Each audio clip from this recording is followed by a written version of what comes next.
All right, so we've had this Liebherr R920 Compact out for a couple days here, so I'll give you a quick little walk around.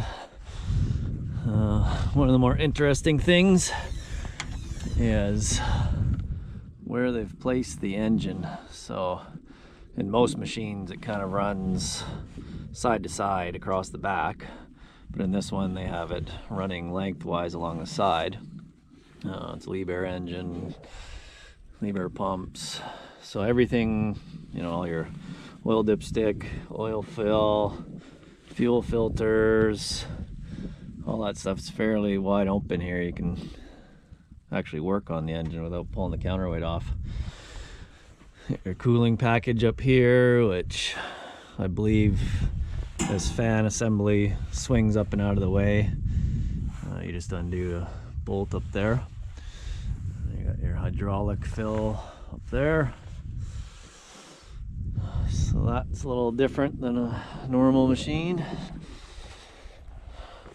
It's got the side camera, back camera.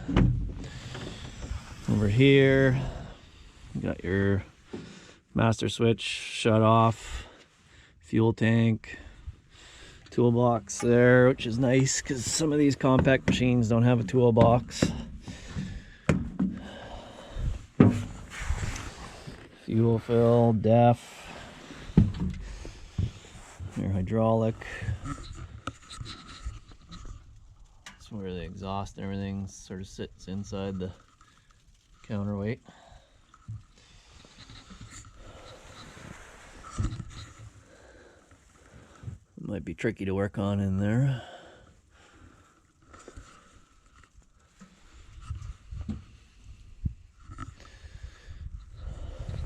So fairly good access for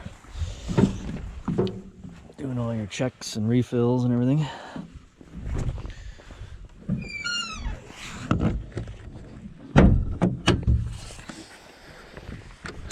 So in the cab, gotten a lot of people on the comments saying that they're very basic, which, you know, compared to the Volvo, it sort of looks basic on your first look here. So I'll show you some of the things that I've learned in the past few days. Now, one thing here, the joysticks, they're actually pretty clever. They got these little mini joysticks on top. I mean, they're still not the N-Con sticks with all the rollers and everything, but you know, that controls your attachments, and I imagine it controls the blade if you have a blade on it. So that's a little different.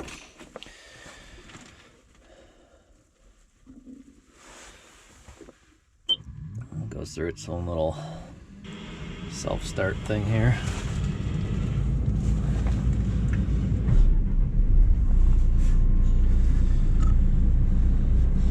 So you can see it's got the cameras. This is all touchscreen here. So, and I figured out that you can adjust these. I just forget where it was.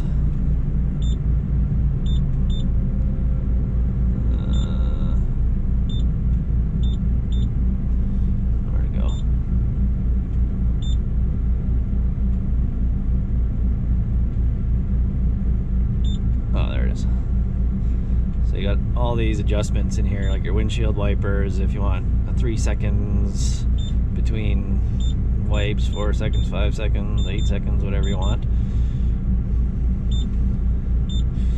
And then for the cameras, you can dim them down or lighten them up if you want.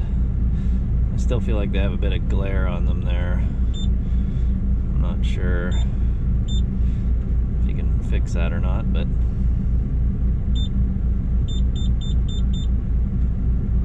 oh, that one's pointing up in the sky because it's a side camera. So anyways, cameras, touchscreen, climate control just like all the other ones, fan up and down, temperature, you know, it's got everything you really want in there. These buttons I didn't really play around with too much. You know, you got your standard mute buttons and turtle mode and a few other things. Your lights, wipers over here. So just gonna see if we could see how much fuel we've used. They told me it was gonna be good. Information, fuel. Okay, so 14 hours and 41 minutes. We were using 9.3 liters per hour. So we used 136 liters in that time. So I'll have to go check my other machine and see how much we use on the smaller one there, how similar it is. But I made a little video about the window here. That is one thing I really like about this, because I have my window up most of the time. So this lower window slides up into these tracks here, locks in, and then you just take the whole window and put it up behind you. So that was nice. So this one did come with their hydraulic quick hitch.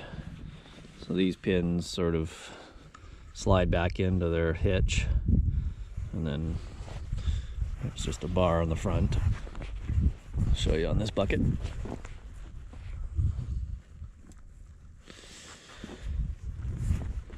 Yeah, it works pretty good.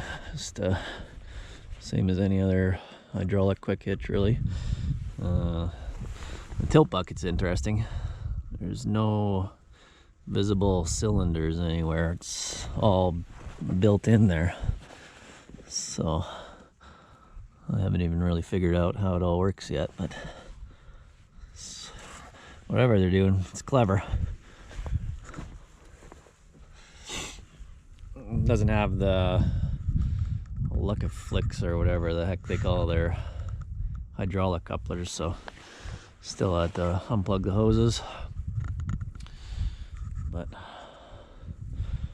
for the 2 times that we changed the bucket, it's not really a big deal.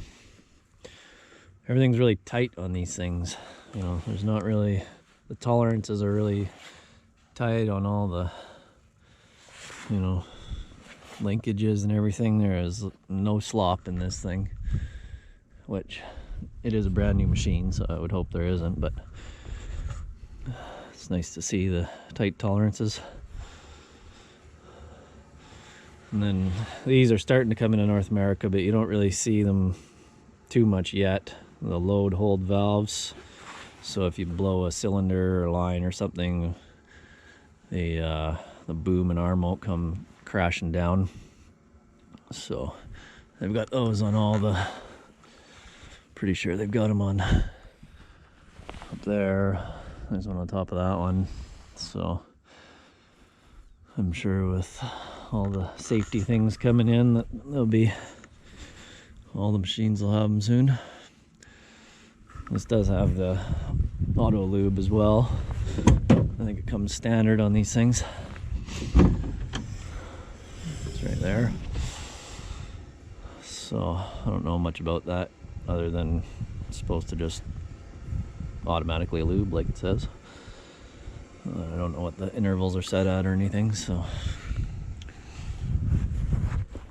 yeah.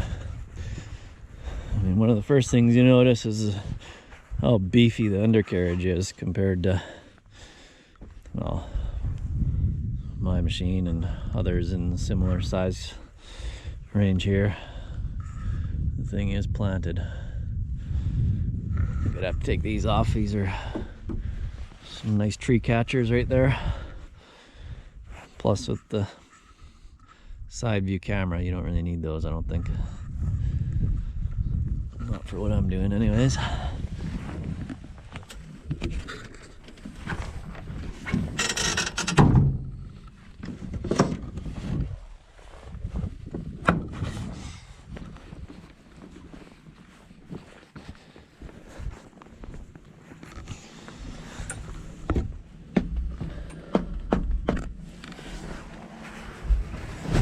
I put that hood down, you can kind of see it's pretty good vision all around. On mine you have the the exhaust package right up top there, and I think the counterweight's a little bit taller, so you rely on the cameras a little more in mine than you do on this one. You can kind of just do a little shoulder check. So yeah, that's that.